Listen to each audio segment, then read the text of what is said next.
नमो सिद्धानं नमो आयरीयाणं नमो वज्रायाणं नमो लोय सव्यसाहुनं एष सुरासुरमणुसिं वन्दितं धोदघायिकं ममलं प्रणमामि वर्धमानं तित्थं धम्मस्य कर्तारम्।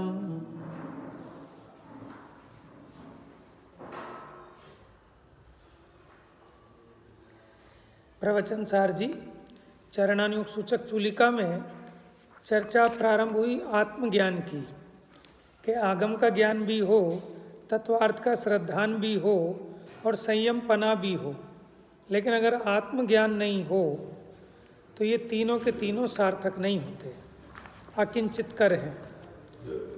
तो प्रश्न एक खड़ा होगा, आगे आएगा, क्या बिना आत्मज्ञान के तत्वार्थ श्रद्धान हो सकता है? तो वो तत्वार्थ श्रद्धान उतना ही है कि वो आगम से पढ़कर क्षयोक्षम ज्ञान में जान लिया, लेकिन उसकी यथावत प्रतीति नहीं है। देखिए, निकालिए, गाथा नंबर 240 चलेगी आज।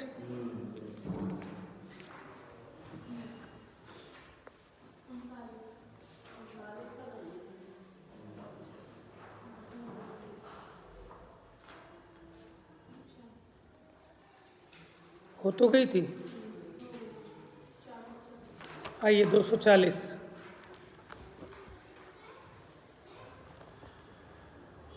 अब कह रहे हैं जहाँ आगम ज्ञान, तत्वार्थ श्रद्धान और संयम होता है, उसके साथ आत्मज्ञान के युगपत पने को सिद्ध करते हैं। युगपत होता है एक साथ, जहाँ ये तीनों होंगे वहाँ आत्मज्ञान भी होगा। Page number 446।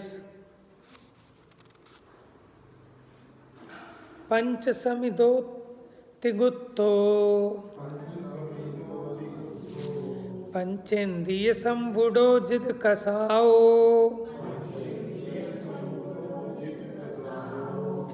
दंसण नाण समग्गो समणो सो संजदो भणिदो। पंच समिदो यानी पांच समिति, तिगुत्तो, ती माने तीन, गुत्तो माने गुप्ती, तीन गुप्ती सहित, पंचेंद्रिय संवुडो, पंचेंद्रिय संवृत माने जिन्होंने पांच इंद्रियों का संवर किया है, यानी पांच इंद्रियों के विषयों में जो प्रवृत्ति जाती थी उसको जीत लिया है। और कैसे? जिद कसाओ, कसायों को जिन्होंने जीत लिया है। दंसन नाण समग्गो, जो दर्शन और ज्ञान से पूर्ण है। समणो, ऐसा जो श्रमण है उसको क्या कहा? सो संजदो भणिदो, वो क्या है? उसको संयमी कहा है। संयमी किसको कहा? पांच समिति, तीन गुप्ती, पांच इंद्रिय जय और जीत कषाय, कषायों को जीत लिया है। दर्शन ज्ञान से परिपूर्ण ऐसे श्रवण को संयमी कहा है, तो इसका नाम कह रहे हैं संयम है। टीका देखिए, जो पुरुष अनेकांत केतन आगम ज्ञान के बल से, अनेकांत केतन का मतलब क्या बताया था? ठीक है ना, अनेकांत का घर, अनेकांत का पिंड, ऐसा जो आगम ज्ञान उसके बल से सकल पदार्थों के ज्ञेयाकारों के साथ मिलित होता हुआ, मिलित माने एकामेक मिश्रित होता हुआ, विशद एक ज्ञान, विशद माने स्पष्ट एक ज्ञान जिसका आकार है। तो आत्मा का कैसा आकार है? कि एक ज्ञानाकार है। ऐसे आत्मा का श्रद्धान और अनुभव करता हुआ आत्मा में ही नित्य निश्चल वृत्ति को इच्छता हुआ, आत्मा में ही नित्य निश्चल वृत्ति को इच्छता हुआ, मन उसकी भावना कैसी है कि मैं निरंतर अपने स्वरूप में ही लीन रहूं। संयम के साधन रूप बनाए हुए शरीर पात्र को पांच समितियों से अंकुशित प्रवृत्ति द्वारा प्रवर्तित करता हुआ, माने श्रवण, जब चलेंगे, आहार करेंगे, कुछ भी सामान उठाएंगे, धरेंगे, मलमूत्र आदि जाएंगे, तो उनकी जो प्रवृत्ति है वो स्वच्छंद प्रवृत्ति नहीं होती। कैसी होती है? अंकुश वाली, कंट्रोल्ड, कि देख के रखना, देख के उठाना, ये खाना और ये नहीं खाना है। निर्जंतु थान विलोक तन मलमूत्र श्लेषम परिहरे। तो माने प्रवृत्ति तो करते हैं लेकिन निरंकुश प्रवृत्ति नहीं है। मुकेश ये जरा लीड दबा दे, लीड निकल गई है।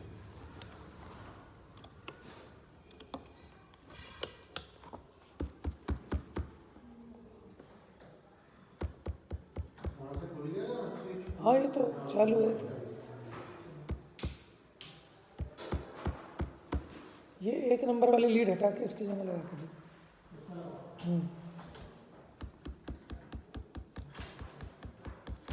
उसको बोल दियो बाहर को देख लेगा अपने आप। हेलो हेलो हेलो, हाँ आवाज़ तेज कर। हेलो हेलो हेलो, ठीक है, बस हो गया काम।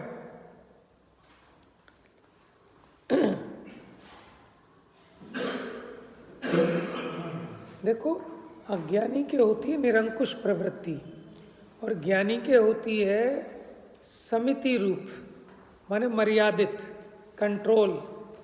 तो यहाँ कह रहे हैं 5 समितियों से अंकुशित प्रवृत्ति द्वारा प्रवर्तित करता हुआ क्रमशः पंचेंद्रियों के निश्चल निरोध द्वारा।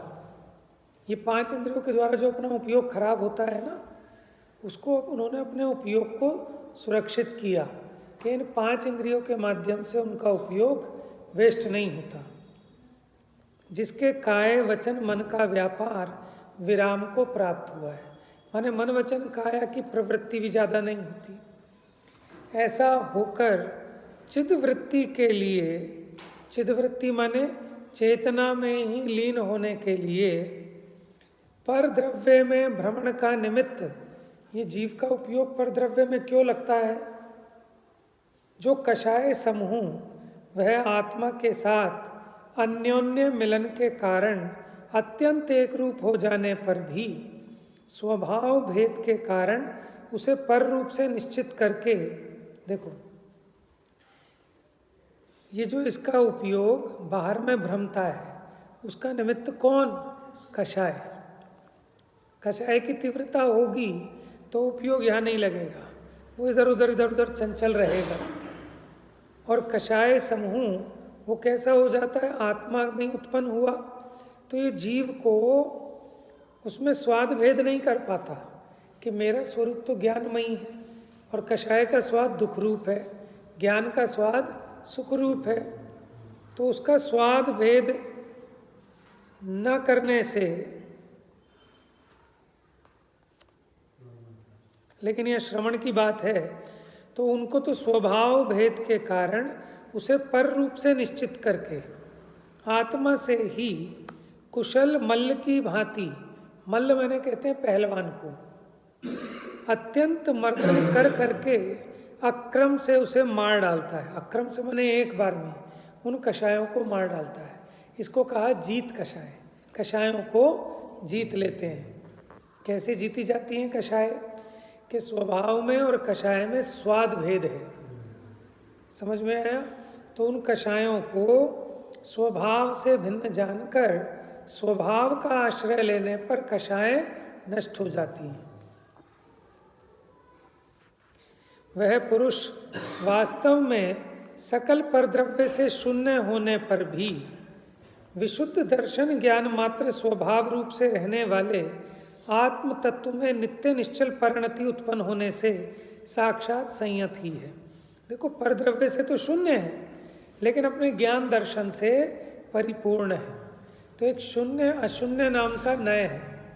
47 नयों में एक शून्य नय है, एक अशून्य नय है।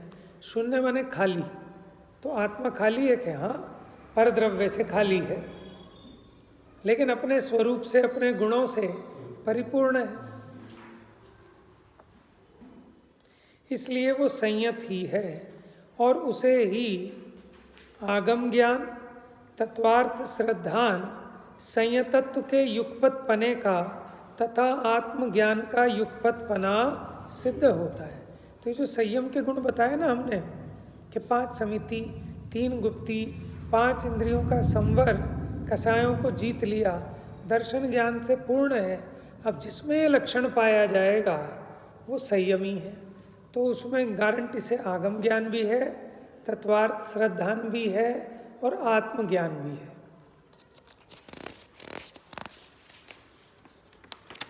इसका हिंदी पद्यानुवाद पढ़ता हूँ।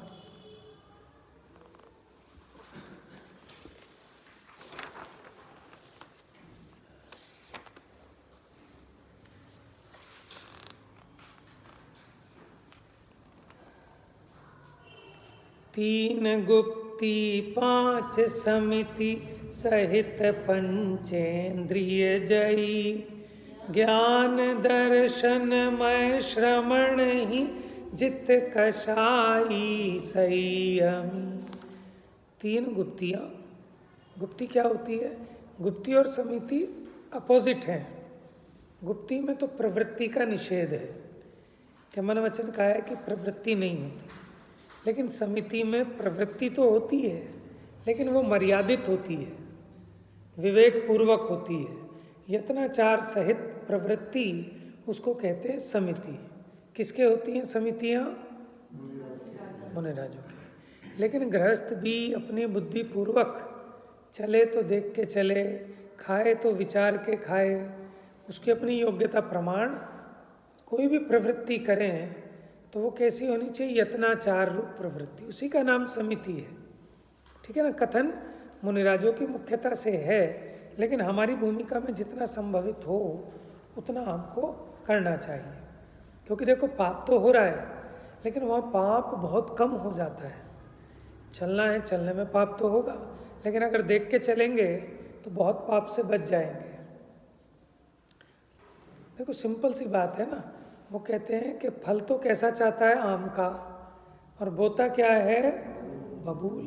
आप बताओ कौन है आप में से जो चाहता है कि मेरे घर में बीमारियां रहें, दरिद्रता रहे, मेरी माने जगत में मेरा अपयश हो? कौन चाहता है? कोई नहीं चाहता ना। लेकिन काम तो वही करते हैं कि जिससे अपयश हो, दरिद्रता हो, दुख हो, कलेश हो, विपरीत संयोग मिले। ये तो मैं लौकिक की बात कह रहा हूँ, जिसके लिए सभी जीव प्रयत्नरत हैं। तो वो सब चीज़ें भी पुण्य के उदय से मिलती हैं। और पुण्य किसको होगा? कि जिसकी कसाएं मंद होंगी, जिसकी यत्नाचार प्रवृत्ति होगी, जो हिंसा से बचेगा, झूठ से बचेगा, चोरी से, कुशील से, परिग्रह से। समझ में आया? माने इसके लिए किसी से भीख मांगने की ज़रूरत नहीं है, भगवान से कुछ भीख मांगने की ज़रूरत नहीं है कि हे भगवान मेरा तन स्वस्थ रहे, मेरे बीवी बच्चे कुशल रहें, मेरा काम धंधा ठीक ठाक चलता रहे। भगवान बेचारे क्या देंगे जब एक द्रव्य दूसरे द्रव्य को कुछ दे ही नहीं सकता? कि ये तो तुम्हारे अपने परिणामों से ही होगा सब कुछ। समझ में आया? तो जीवन में 5 पापों से जितना बच सकते हैं बचें, 4 कषायों को मेटने का प्रयत्न करें, अपने आप जीवन खुशहाल हो जाएगा, सुखमय हो जाएगा। समझ में आया? इसीलिए तो हम भगवान की जय जयकार करते हैं कि धन्य है आप, सर्व ही अरहंत ने विधि नष्ट की ने जिस विधि, सबको बताई वही विधि, हो नमन उनको सब विधि। समझ में आया? जिस विधि से आपने अनंत दशा पाई, कर्मों का नाश किया, और वो विधि आपने दुनिया के सामने खोल के रख दी। नहीं तो अपने प्रॉफिट का सीक्रेट कोई नहीं बताता कि कैसे आपने इतना धंधा चमका लिया। कोई किसी को अपना राज नहीं बताता, लेकिन भगवान धन्य हैं, उन्होंने अपना सुखी होने का मार्ग सबको बता दिया। बात समझ में आ गई? अब देखो हम और आप कितने सौभाग्यशाली हैं, हमें आपको पता है कि आपको जो चीज़ चाहिए ना उसका कारण मिलाओगे तो कार्य होगा। समझ में? अगर आपको पैसा चाहिए तो पैसे का कारण क्या है बताओ? व्यापार आदि करना। ये तो बाहर में है।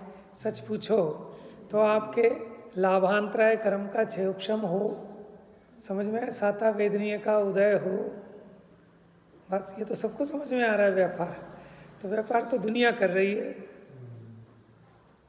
क्यों नहीं सबके एक जैसी संपदा हो जाती। असली कारण नहीं मिला रहा। जिसको आसक्ति कम है, कषाय ढीली हैं, आप देखना वो सुखी रहेगा, क्योंकि संतोषी है। तो उसको जितना आ रहा है ना वही ज़्यादा दिखेगा। और कोई व्यक्ति जिसको आसक्ति अधिक है, संतोष नहीं है, उसके कितना भी आ जाए उसको कम ही कम दिखेगा। बात समझ में आ रही है? तो एक्चुअल में तो सुख का संबंध धन से तो है नहीं, वो तो अपने संतोष से है। हर एक जीव का अपना लेवल अलग है कि आप कहाँ सेटिस्फाई हो जाओगे। और अज्ञानी तो कहीं भी सेटिस्फाई नहीं होता। देखो, ज्ञानी के क्या होता है कि पाप तो होते हैं लेकिन उसकी मर्यादा है, और अज्ञानी के पापों की मर्यादा ही नहीं है। बात समझ में है? माने परिग्रह तो है, लेकिन परिग्रह का परिमाण करता है कि इससे ज़्यादा नहीं। तो अन्याय का त्याग दिया, जितनी मेरे को आवश्यकता है, जितने में कम से कम मैं अपना काम चला सकता हूँ, उसकी उसको भावना रहती है। तो अब उसे कौन दुखी कर सकता है? समझ में आया? कोई करोड़पति सेठ जी, एक टेंडर हुआ, वो टेंडर उनके हाथ नहीं लग पाया, तो कहते हैं यार 50 करोड़ का नुकसान हो गया, बहुत दुखी हो रहे हैं। कि काहे का नुकसान? तुम्हारा काहे का नुकसान हो गया भाई? नुकसान तो तब कहे ना तुम्हारी पूंजी कोई छीन ले, इनकम टैक्स वाले पेनल्टी लगा जाए, तब तो कहे नुकसान हो गया। अब इच्छा कर करके कितना ही नुकसान मान लो। समझ में आया? तो ये जिसकी इच्छा इतनी हाई है ना, वो हमेशा डिप्रेशन में रहता है। उसको नुकसान ही नुकसान दिखता है। उसको लगता है कि ये टेंडर भी मुझको मिल जाता, वो भी काम मुझको मिल जाता, ये प्रॉफिट भी मुझे मिल जाता, ये ग्राहक सामने वाले की दुकान पे चला गया, मेरा नुकसान हो गया, ये भी मेरे पास आ जाता, उसको भी नुकसान में काउंट कर रहा है। तो हमेशा दुखी रहेगा। ये नहीं दिखता कि जितना है ये सब एक्स्ट्रा है, ये सब छोड़ के जाना है यहाँ। और कॉमन सी बात है, हर व्यक्ति जानता है, हिंदू मुस्लिम सिख ईसाई कोई हो, उसके लिए कोई बहुत पढ़ाई की ज़रूरत थोड़ी ना है। सब कहते हैं कि क्या मुट्ठी बांधे आए थे हाथ पसारे जाओगे, धन धरा का है धरा पर ही धरा रह जाएगा, है ना। हाथ बांधे आए थे और हाथ पसारे जाओगे।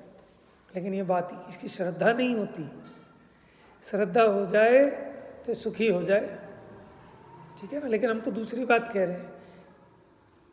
शब्दों में तो सभी की होती है ये बात। हैं? शब्दों में तो सभी की होती है। नहीं, धन्य हैं जिनके शब्दों में है, नहीं तो कहाँ शब्दों में। लोग कहते पागल है, क्या बात कर रहा है।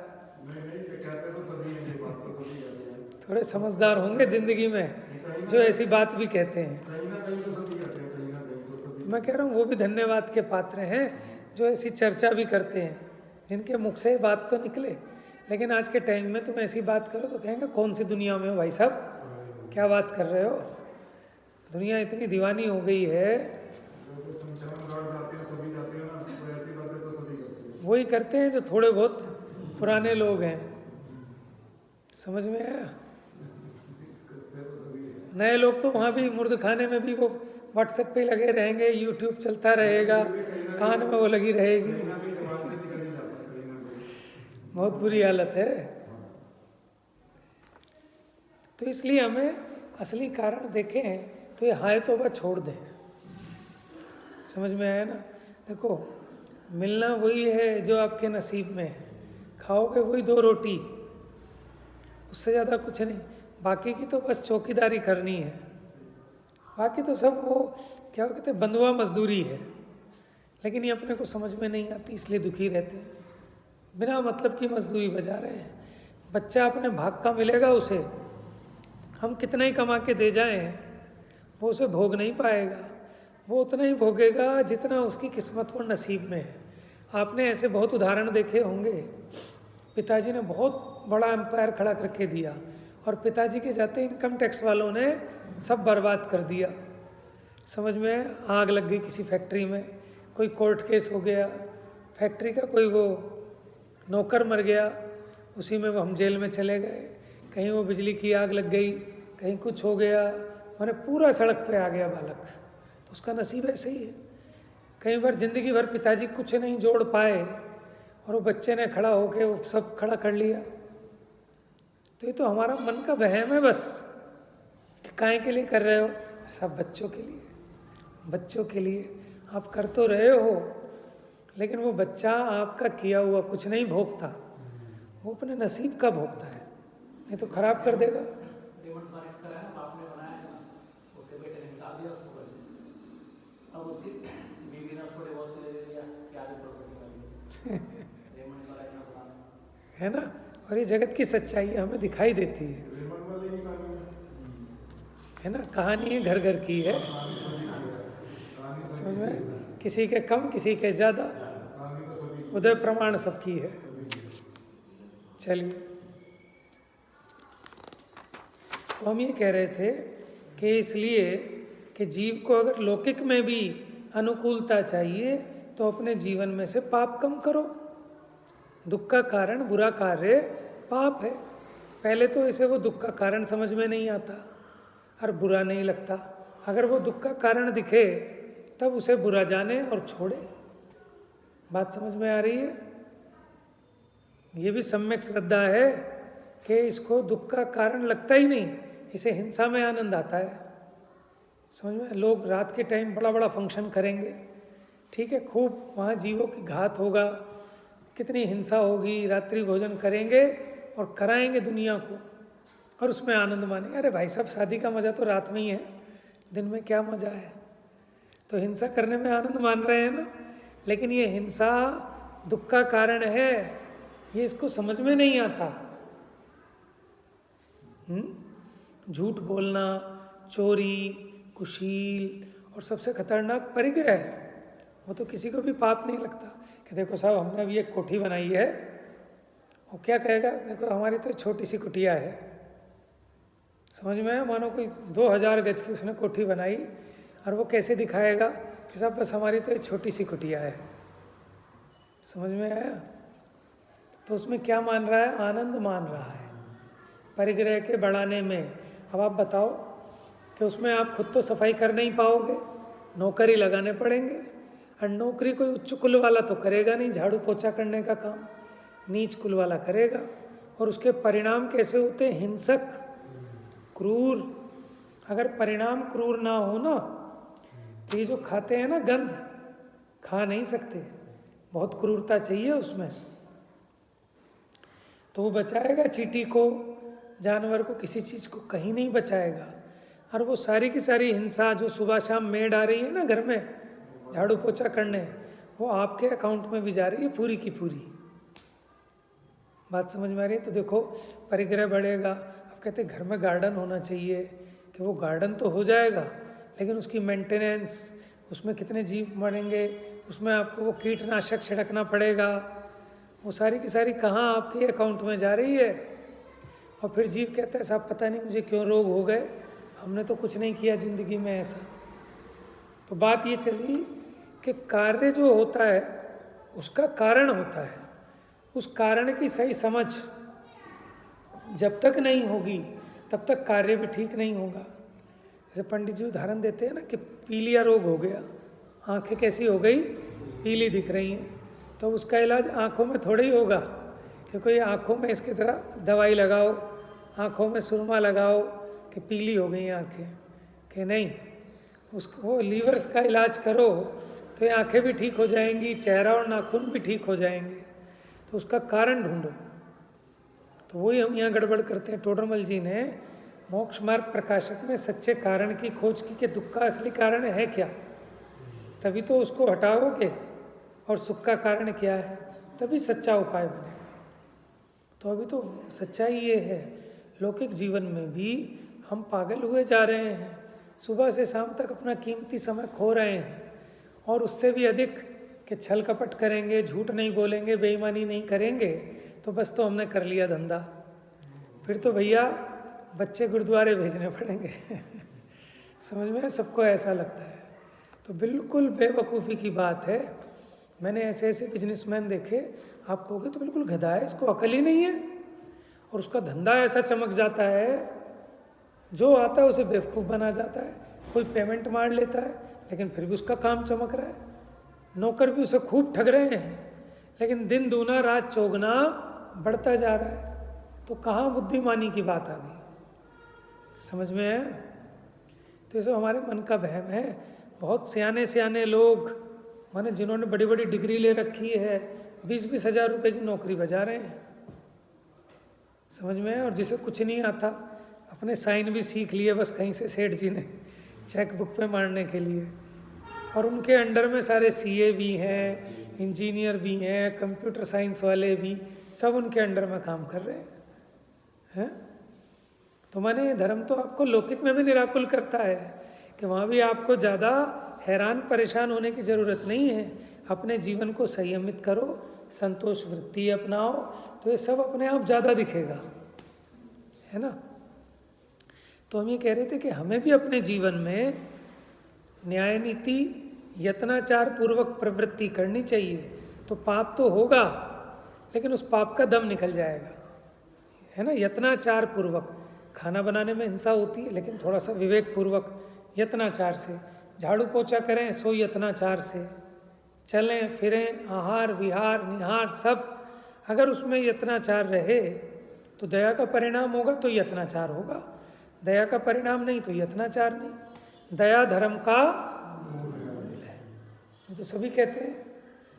पहले दया करो अपने पर। कैसे करें अपने पर? कि इस जीव को बचा लो, ये भी अपने पे ही दया है। समझ में आया?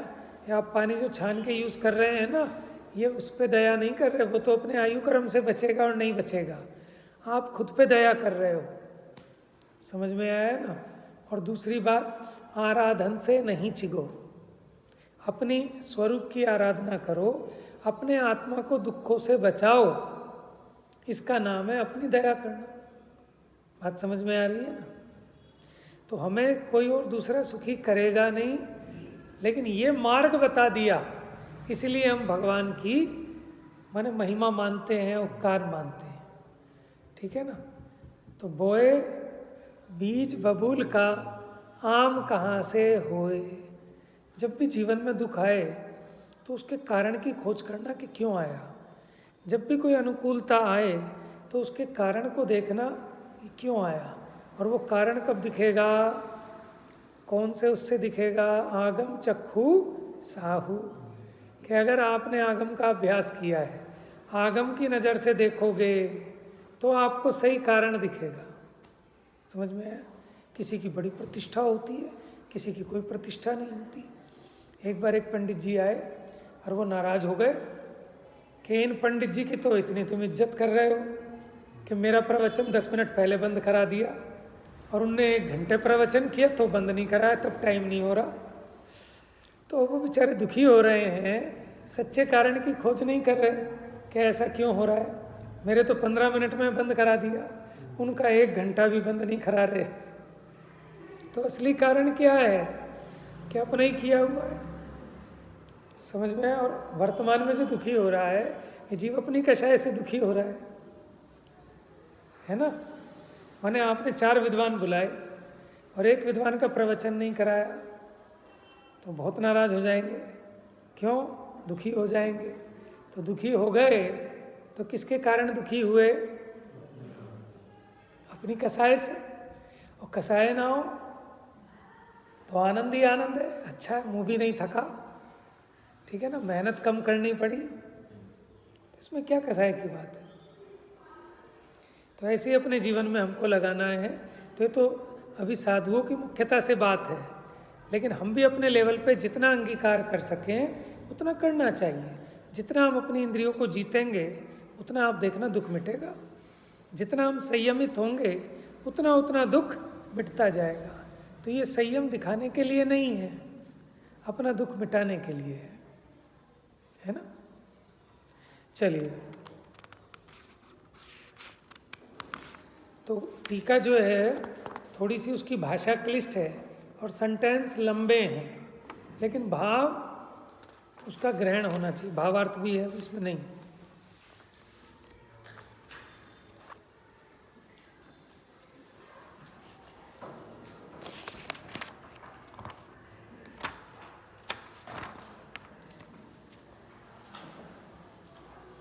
तो इन्होंने बताया कि जिनके 5 समितियों का पालन, 3 गुप्तियों का धारण, पंचेंद्रियों का निरोध और जिन्होंने कषाय को जीता है वे ही संयत हैं। और वो जो संयत है उनके सब घटित होगा, उनके आत्मज्ञान भी है, उनके तत्वार्थ श्रद्धान भी है, उनके आगम ज्ञान भी है, तभी उनके संयतपना है। तो इनका एक युगपतपना बताया। अब आगे 241। अब आगम ज्ञान, तत्वार्थ श्रद्धान, संयतत्व के युगपतपने का तथा आत्मज्ञान का युगपतपना जिसे सिद्ध हुआ है, ऐसे संयत का क्या लक्षण है? कैसे पता चलेगा कि कौन है ऐसे संयत कि जो आत्मज्ञान सहित हैं? तो उनका बाहर में माने क्या लक्षण दिखता है, कैसे होते हैं वो संत कि जो आत्मज्ञान सहित हैं? देखो, समसत्तु बंधु वग्गो समसुह दुखो पसंसनिंद समो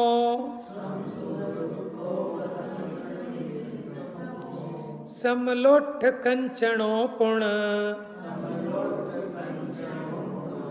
जीवित मरणे समो समणो।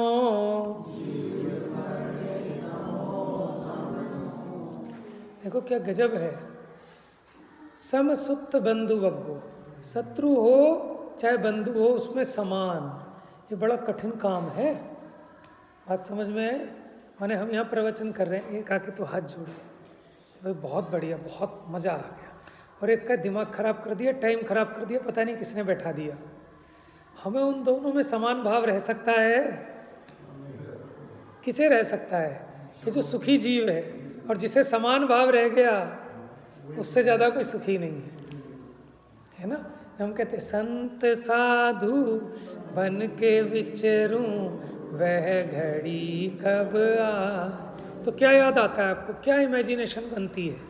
हाथ में पीछी कमंडल, यही तो बनती है ना कि नग्न अवस्था जंगल में जा रहा हूँ, पीछी कमंडल। लेकिन ये याद आता है कि शत्रु और मित्र में समता भाव के चेलना, वो तो वंदना कर रही है और श्रेणिक उपसर्ग कर रहा है, तो भी समान धर्म वृद्धि रस्तु, अंदर में परिणाम भी नहीं आया। बताओ कितना मुश्किल है। अब देखो ना लौकिक में, बस अब आप इसी से आपका तोल है कि हम कितने धर्मात्मा हैं, किसने हमारे साथ बुरा किया और किसने हमारे साथ भला किया, दोनों के प्रति कितना हमको संभाव आ रहा है। नहीं आया तो इसकी भावना भाना, इसी का नाम तो साधुपना है, इसी का नाम श्रवणपना है। हरि मित्र महल मसान कंचन कांच निंदन थुतिकरण अर्घावतारण असि प्रहारण में सदा। तो हम पढ़ तो जाते लेकिन विचार करें इस कंडीशन का, अपनी कंडीशन पे लगा के। समझ में? अभी आपने हमें प्रेम से बिठाया, दूसरा कोई ट्रस्टी आके हमें लात मार के यहाँ से भगा दे और फिर भी हमें मन में भी कुछ नहीं आए, समता भाव रहे, है संभव? क्या हो गया? संभव ही नहीं है। आप तो अपनी कह रहे हो, महाराज को भी संभव नहीं है कि नहीं भैया, हम तो महाराज उन्हें कहते हैं कि जिनके समता भाव है। समझ में है? तभी तो कितने माने सैकड़ों श्रावक उनके पीछे पीछे चले जाते थे, दीक्षित हो जाते थे। ऐसी क्या चीज़ थी कि किस चीज़ से आकर्षित हो जाते थे? समझ में आया? माने जगत में सच में ऐसे संत दिख जाएं, कैसे कि जिनको हरि मित्र महल मसान कंचन कांच निंदन थुतिकरण।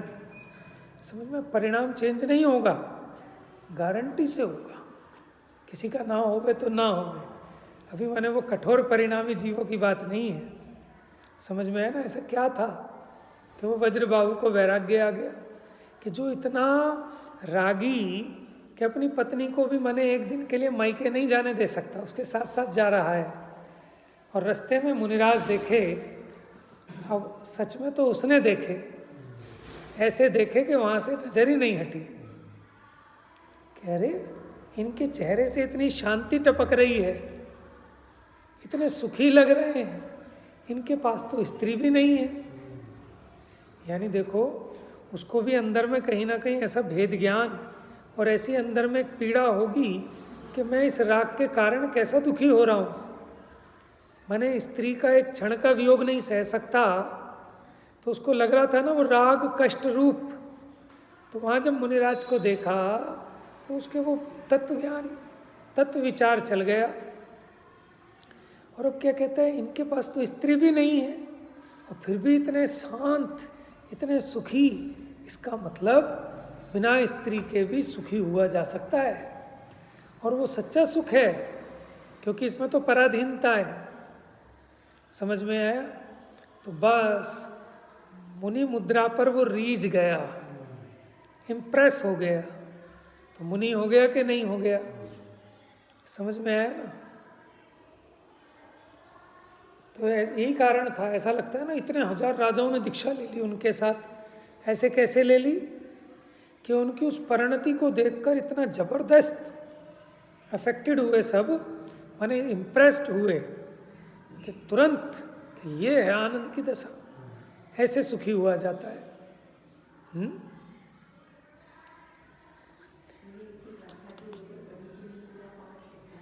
अच्छा, क्या बात है।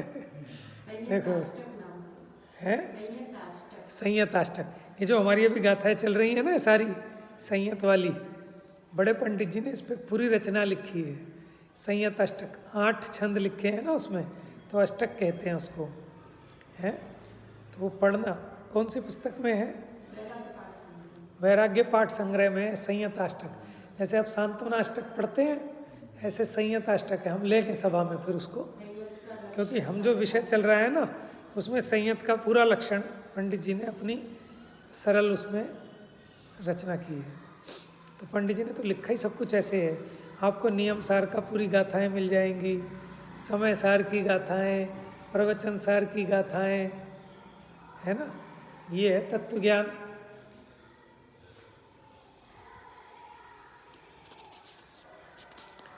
हाँ जी, सम सत्तु बंधु वग्गो, जो शत्रु वर्ग में और बंधु वर्ग में समान है, उनके लिए दोनों एक जैसे।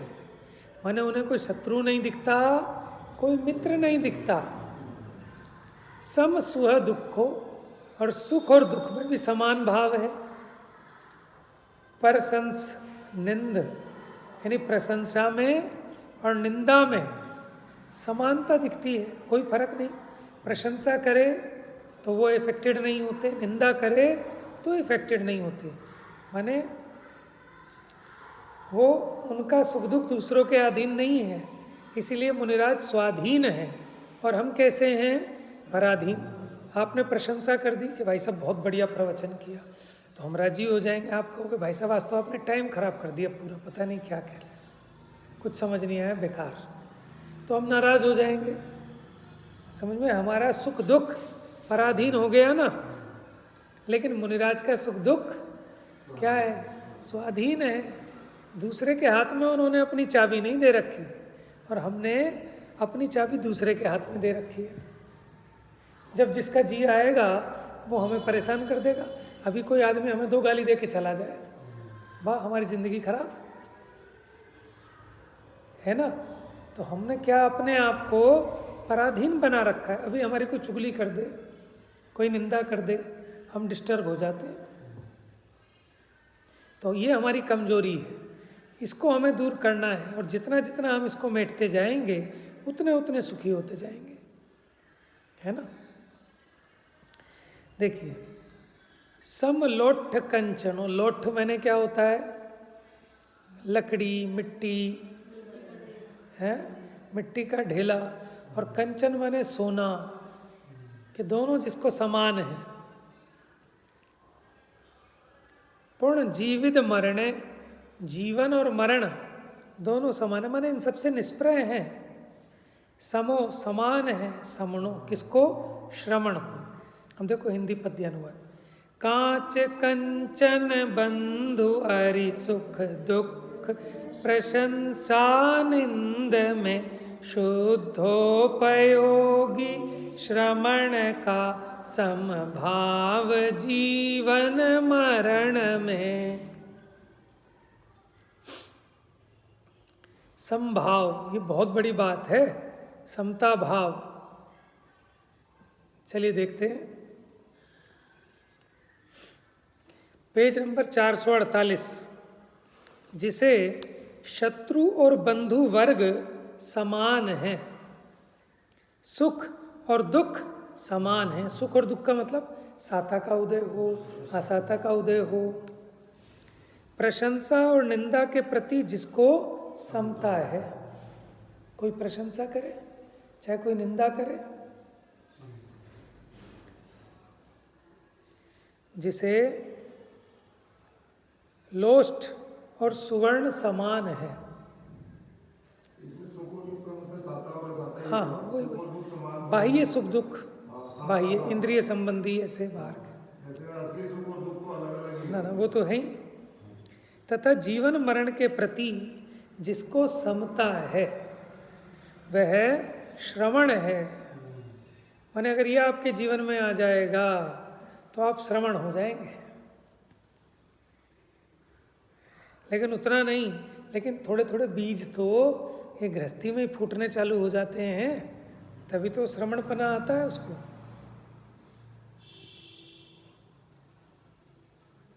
टीका, संयम सम्यक दर्शन ज्ञान पूर्वक चारित्र है।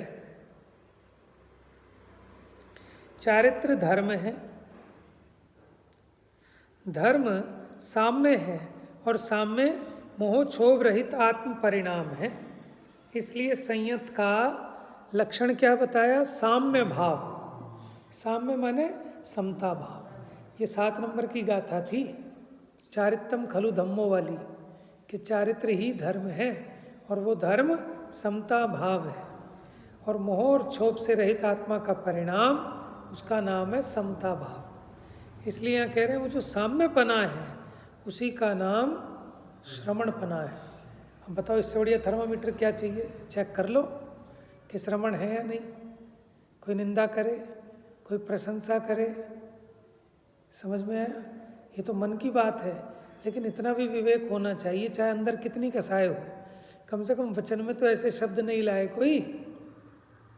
माने कोई निर्ग्रंथ मुद्रा का धारी, चाहे कोई कितना ही बुरा क्यों ना हो, उसके लिए भी कुवचन जो कि उस भूमिका में योग्य ही नहीं है, ऐसे तो कोई नहीं बोलता है ना। लेकिन किसी व्यक्ति ने धर्म को अपनाया, धर्म का श्रावक हो, जैसे गुरुदेव, ठीक है ना, तो उनके लिए मुनिवेश धारण किया और ऐसे वचन बोले, तो वो तो जैसे थे नहीं थे अलग बात है, लेकिन तुम्हारे तो चेकिंग हो गई कि तुम तो कम से कम श्रवण नहीं हो। क्यों?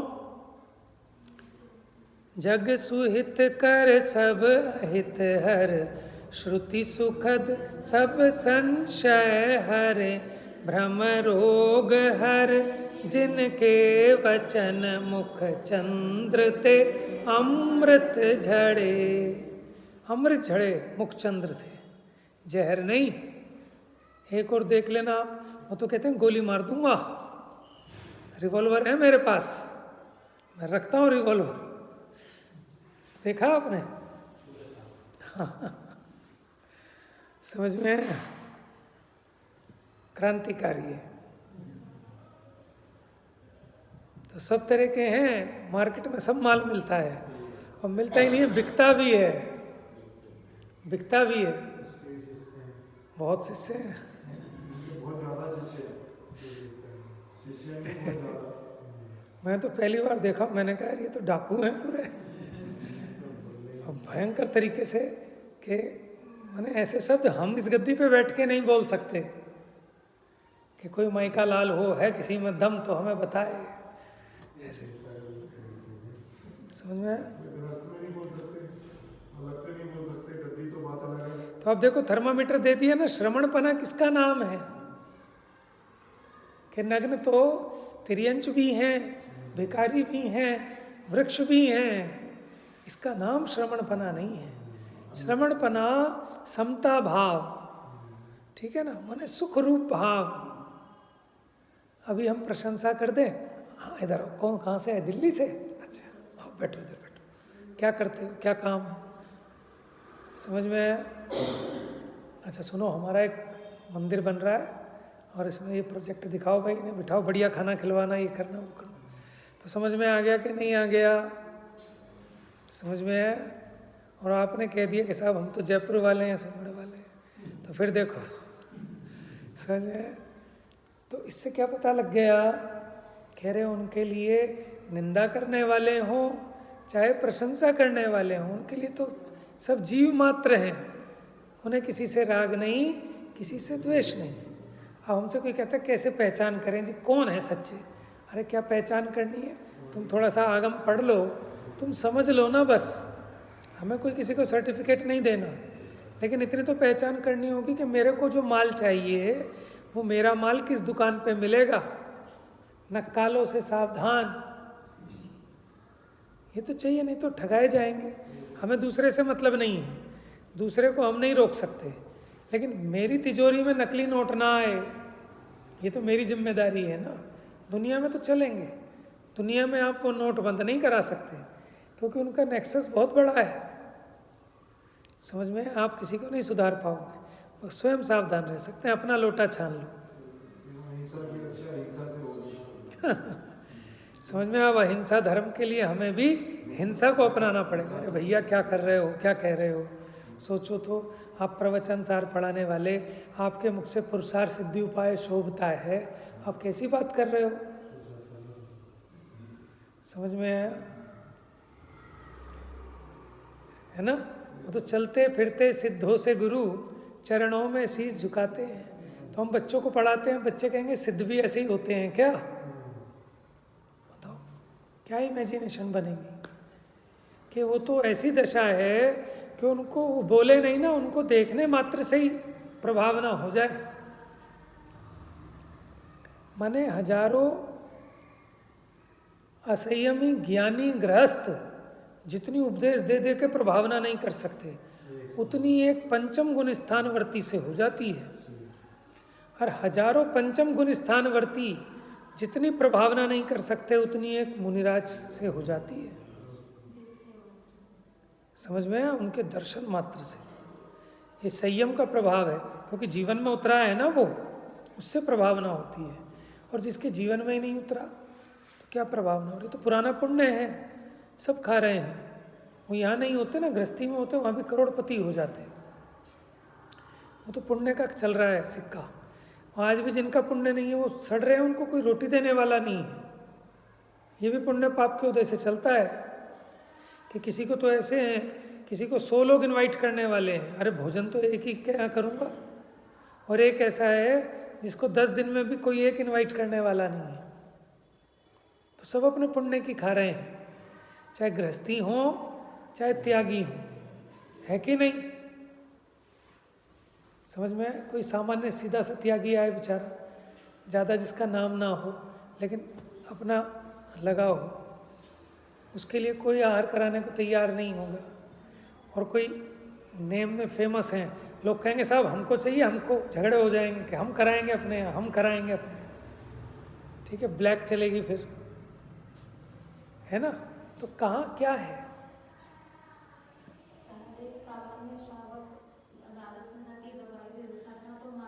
अब देखो ना कितना रुतबा था जैन श्रावक का, कि अगर वो हाजिर हो गया पेशी में, कुछ और नहीं चाहिए, जज साहब ने आंख मीच के जाओ, ये प्रामाणिकता होती है।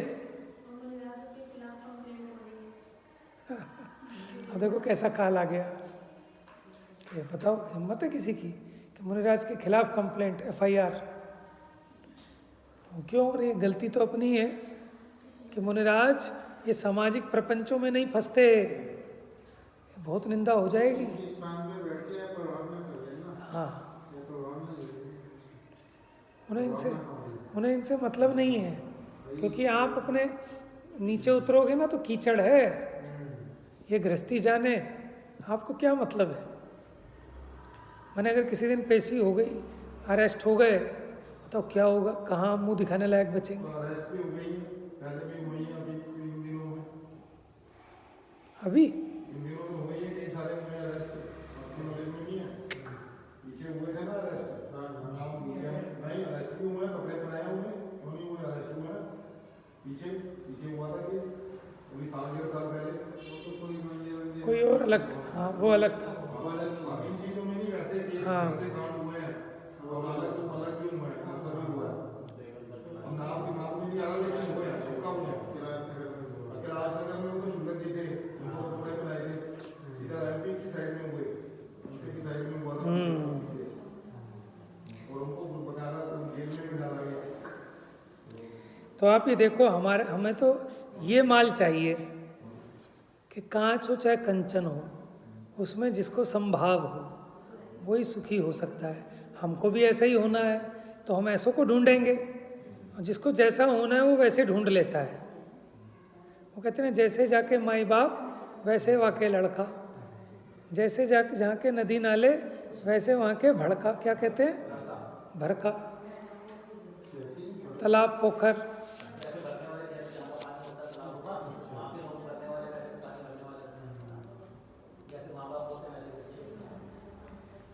तो जैसे चेले वैसे गुरु, जैसे गुरु वैसे चेले, नहीं समझे?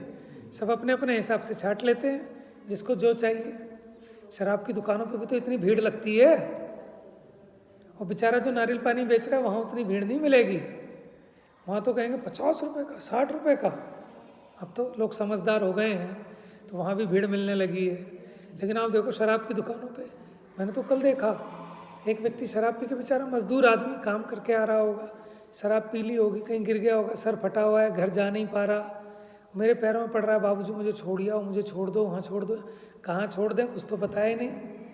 तो अब उसमें आता है, देखो ये जो शराब पिला रहे हैं, शराब बेच रहे हैं, कितना अनर्थ कर रहे हैं, लोग के लोग खराब कर रहे हैं, घर के घर उजड़ रहे हैं, है ना। उसके माथे पे चोट लगी हुई है, घर पहुंच नहीं पाएगा, बीवी बच्चे इंतजार कर रहे होंगे, कहीं नाले में पड़ा है।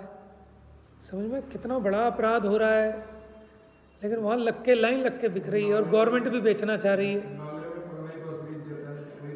आप ये देखो, माने इसी समय में कैसा पाप का उदय सामने आ गया। ये पाप का उदय का ही तो फल आता है जीव का, कि जो सोच रहे हैं कि कर रहे हैं काम, विवेक तो करो भैया। शराब को बंद कराना चाहिए तुम्हें ना हॉस्पिटलों की ज़रूरत पड़ेगी, ना पुलिस थानों की, लेकिन गवर्नमेंट का रेवेन्यू बढ़ेगा, एक के साथ एक फ्री बटी खूब दबा के, तो कितनों के घर खराब हो गए होंगे, बेचारों ने बद्दुआएं दी होंगी। तो बद्दुआओं का फल देखो एकदम, समझ में आया? तो ये जीव को सोचता नहीं है ना, तो ये तो उपकार है आगम का। हाँ, कि हमें तो कितनी सारी चीज़ों से तो हम ऐसे ही बच जाते हैं, कितने सारे पापों से, नहीं समझे? नहीं तो जीवों को तो पता ही नहीं है सही और गलत। मैं तो देखता हूँ कोई मच्छर उड़ रहा होता है, ऐसे ऐसे मार रहे होते, ऐसे ऐसे, बताओ उन्हें कोई बताने वाला नहीं। हमारे तो घरों में संस्कार में ये बात, ओ चींटी चींटी चींटी, समझ में आया? तो बताओ हम और हमारे बच्चे कितने सारे पापों से तो वैसे ही बच गए। अब फिर लोग कहते हैं क्या बात है, जैनियों के पास सबसे ज़्यादा माल है। अरे भैया, पुण्यवानों के पास नहीं मिलेगा तो कहाँ मिलेगा, है ना? थोड़ा भी बहुत है। जैनी लोग कहाँ, कोई ऐब नहीं, कुछ नहीं, कहाँ खर्च होगा? लोगों का पैसा चाहिए होता है ऐबों में, खाने पीने में क्या लगता है? खाना पीना बढ़िया भी खाओ तो बहुत आराम से चलता है, और ऐप में माने जैन में कोई 20,000 रुपये की नौकरी भी करता है ना, तो उसका भी स्टेटस अच्छा होता है, समझ में आया? तो इसलिए हमने तो अब ये बात बताई कि जो फल चाहिए हो उसके हिसाब से कारण मिलाओ। अगर आपको नमकीन पीनी है तो नमक डालो, और मीठी पीनी है तो मीठा डालो, समझ में आई? दुख चाहिए हो तो पाप करो, सांसारिक सुख चाहिए हो तो पुण्य करो, और ये स्वाधीन अतीन्द्रिय सच्चा सुख चाहिए हो तो धर्म करो। समझ में है ना? जो चाहिए उसका कारण तो समझ लो। अब लौकिक सुख चाहिए लेकिन कर रहे हैं पाप। चलो पूरा कर देते हैं, क्या है। हाँ, अब इसको कल लेंगे। मेन बात तो इसकी चर्चा हो गई, अब इसको पढ़ लेंगे कल। जा वाणी के ज्ञान से सूझे लोकालोक, सो वाणी मस्तक नमो सदा देत हूँ भोग।